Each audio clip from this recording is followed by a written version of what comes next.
What is going on, everyone, and welcome back to the channel. My name is Caden, or Cantina Comics, and today we're going to be going over my wishes for X-Men 97 Season 2. We've gotten a ton of new footage, and I cannot wait to go over it. X-Men 97 Season 2 is literally right around the corner. We're getting so many new characters, teams, storylines, and I cannot wait. But with that being said, though, if you're new around here, go ahead and hit the subscribe button and turn notifications. We're very quickly approaching 1,000 subscribers, and my goal is to hit that by the time that Spider-Man Brand New Day releases in theaters at the end of July. But with all that being said, we're going to start off with the X-Men 97 Season 2 tie-in comic. There's a lot of interesting things in here that will lead directly into the season, and I couldn't talk about this season without bringing them up just because they're extremely important, especially for one of the teams that we're about to meet. If you don't want this comic or Season 2 of the show spoiled for you, this is the timestamp that you can skip to for the rest of the video. So this comic takes place 6 months after the events of E-Day, which were the events that happened at the end of Tolerance's Extinction Part 3. This is almost nearly identical to the ending of that episode where we see Forge looking at this board of all the X-Men members that are currently missing, presumed dead, off-world, or still alive. But in the comic, this interaction takes place during the day, and I feel like it's probably gonna pick up right after the episode ends. But Forge is depressed and believes that all of the X-Men are dead. We see that Cyclops, Jean, Storm, Beast, Magneto, Nightcrawler, Xavier, Morph, Rogue, Archangel, and Wolverine are all presumed dead or missing. Jubilee, Sunspot, and Cable are listed as AWOL. Scarlet Witch and Quicksilver are listed off-world. Colossus, Dust, Magic, Iceman, Havoc, Exodus, Shadowcat, Emma Frost, Forge, and Bishop are all still alive like we had seen in the board at the end of Season 1. Bishop then asks Forge if he is considering enlisting with Val Cooper's team, and Forge replies that the X-Factor was his team before they started rounding up any mutants that the government deemed a risk, which is huge. We're gonna get to see the X-Factor show up in this season. I cannot wait. I have a bunch of X-Factor comics, and I'm gonna go ahead and talk about those a little bit later. Following this, Forge and Bishop leave to go to an off-grid lab. Following that, we see a little bit of Robbie, aka Sunspot, and Jubilee together as they walk through a park and look at a shrine of the fallen from E-Day. There, a riot breaks out, and a shiny-looking red X-Men jet shows up, and we learn that this is X-Factor, Forge's old team that he had just mentioned, and this comprises of Multiple Man, Havoc, Wolfsbane, Strong Guy, and Polaris, which is Magneto's daughter. And we saw all these characters in the roll call video that Marvel had uploaded to their YouTube channel, which is awesome. I love that they're getting like a front and center page, and I'm assuming they're gonna be a giant part of this story. And at the shrine, there are mutants, and they ended up getting into a fight, and X-Force comes in, defeats them all, and puts on these power dampening collars. As well, we see a little bit of Val Cooper. Following that, we catch back up with Robbie and Jubilee, and they had escaped and actually run into Robbie's mom, where she disowns him from the family and their wealth because of the fact that he's a mutant. And they mention the fact that their butler was a Prime Sentinel that tried to kill them, and she doesn't seem to care. Kind of a shitty mom, in my opinion. With that, though, we see a different group running in some alleyways at night, and they are being watched by Cable, which leads them to a bar where they think they're going to be meeting up with one of their friends, and they end up being ambushed by Cable, Psylocke, and Archangel, which I guarantee you we're going to be seeing a lot more of this little group in Season 2. This then moves to the prisoners that were at the shrine that were captured by X-Factor, and Multiple Man is in this armored transport vehicle with them, and they come to this bridge where Exodus rescues all of them and asks them to join him and become his acolytes. There is a final page, and we see a little bit of tease here with Cable, Archangel, Psylocke, Jubilee, and Sunspot all together in the sewers. This is where the comic ends. I have a giant feeling this is going to be one of the 3 main stories that are happening throughout Season 2, and honestly, I think this is going to be a really interesting story, especially with X-Factor's inclusion and them working for the government. I don't know how well it's going to fare out. Along with that, Cable's group will be brought back in a little bit, and I have some very interesting things to say about that. Quickly, I just wanted to let you all know that I went ahead and made a Discord server to connect with all of you better. There we talk comics, movies, gaming, theories,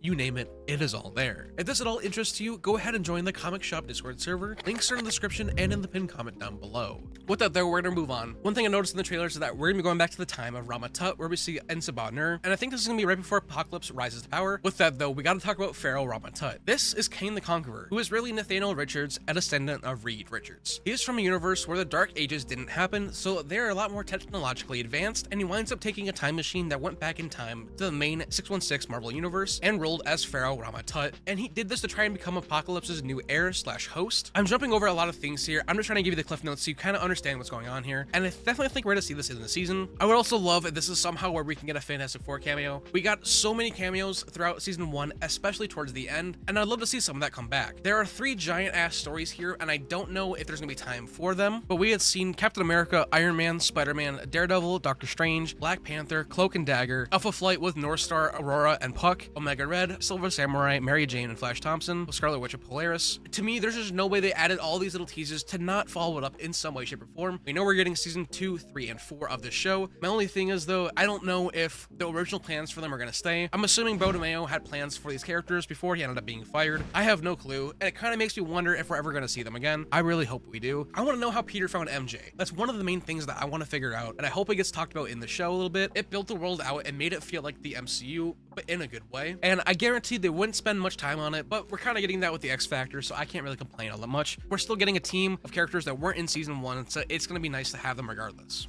Alrighty, next up, we're gonna move on to the Cable section of this video, and Apocalypse. So in the distant future that we had seen Scott and Jean, as well as a couple other characters go to, Apocalypse is looking for Cable, and he's looking for him to be his new host. Due to his powers being so extreme, his body has to keep jumping hosts. We saw a little bit of this in X-Men Apocalypse. I don't even want to talk really about the movie.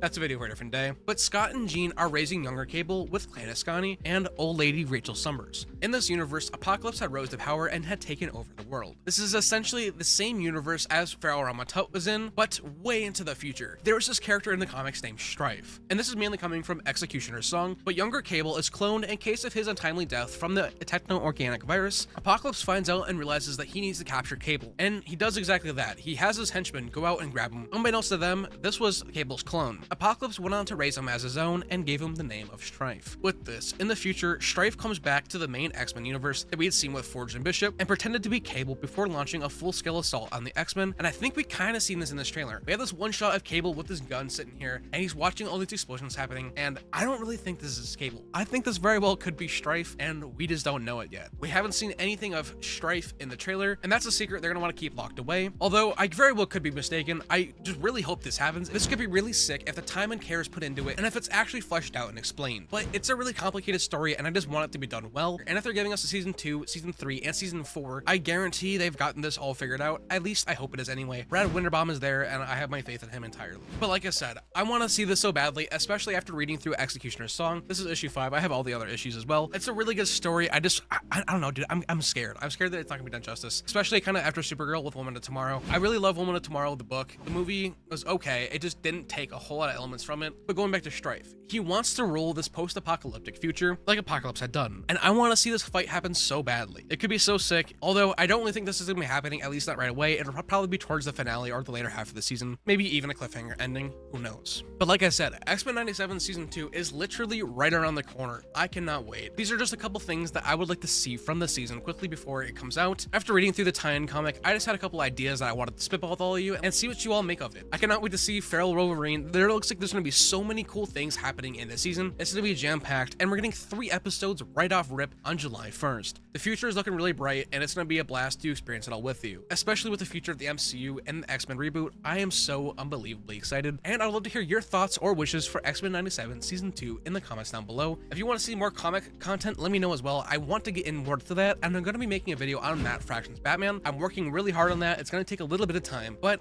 it's going to be a really solid video. With that though, it's been Caden or Cantina Comics, and I will see you all in the next one.